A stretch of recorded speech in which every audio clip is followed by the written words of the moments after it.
Larry, Steve Kornacki told us last night this would come down to the suburbs. That look in Loudoun County, if you're a Democrat, is a very, very bad look. It's a very bad look, and it's being repeated in some other key suburbs and exurbs.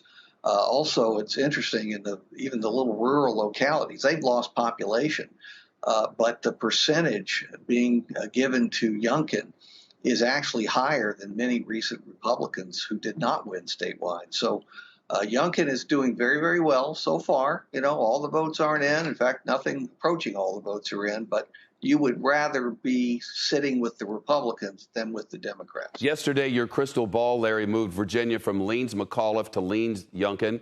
What led your team to make that change? We collect data from all kinds of sources, including, obviously, those that are not connected to the campaign, so they're less biased.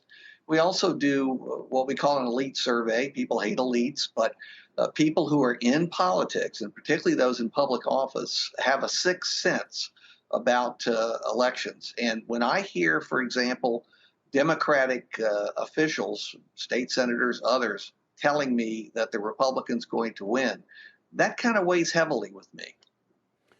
In the late going of this race, as McAuliffe's lead was evaporating, from the Republican we were hearing about parents versus unions in schools and about race.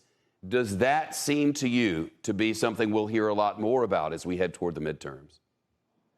Yes, I think it will be somewhat refined from what has been determined here in Virginia. There were some rough edges on both sides. Well, the Democrats didn't really even have a plan to refute the attacks on critical race theory and other items that were used to go after school policy.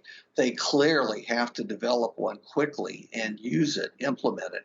For the Republicans, I think they'll want to make certain they refine it in a way that does not suggest that they are being racially insensitive, which some people, certainly in minority communities, did interpret their approach as being.